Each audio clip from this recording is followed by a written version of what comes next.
चालणार आहे का त्या पोरीला कळतच नाही. स्वस्त आहे आणि हे करते नाही, मला हर्बलच करायचं, मला आपलं नॉर्मल फ्रूट फेशियल. फ्रूटमध्ये किती भराभर भरलेलं ऑइल असतं त्याला. जर त्या पोरीला ते जर केलं तर ती बरोबर ती उद्या दुसऱ्या दिवशी येईल आणि मला म्हणेल की मॅडम मला तुम्ही फेशियल केल्यामुळे माझं पिंपल्स आले. अरे पण त्याचं कारण काय?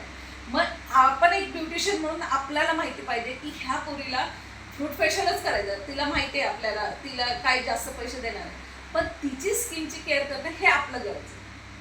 आपण तिने सांगितलं म्हणून मग मी त्यामध्ये त्याप्रमाणे क्रीम ॲडजस्ट करणार. तिला फ्रूट फेशियलच करायचं, मग मी क्रीम थोडीशीच घेणार, जेल बेस जास्त घेणार, जेणेकरून तिला पिंपल्स उडवले, तिला ते म्हणजे व्यवस्थित फेशियल पण व्हावं, ती पण खुश आणि तिला पाहिजे ते आपण दिलं. पण आपल्याला पण माहिती की तिला त्याची गरज नव्हती. मग आपण आपल्या हिशोबाने क्रीम घेतली की जेणेकरून तिला त्रास होईल.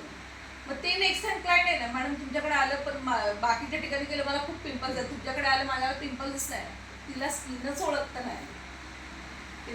ओळखता नाही आली तर मग ते होणं भागच आहे ना. ऑइली स्किनला नाही करत मला क्रीम घ्यायचीच नाही ऑइली स्किनला, जेलनेच मसाले असतो त्याला, त्याच्याशिवाय नाही. आणि एखादं खूप पसे असेल तर एखादी एक ड्रॉप आपण टी ट्री ऑइल पण टाकतो. ते टी ट्री ऑइल आहे ना अँटीसेप्टिक आहे, ते म्हणजे तुम्हाला फंगल इन्फेक्शन पासून वाचवतं. टी ट्री ऑइल तुम्हाला पसी पिंपल्स वगैरे तर त्या जागेवर जर तुम्ही ऑइलचे असे डॉट्स जिथे आहे तिथे लावलं ते सुकायचं काम करतं.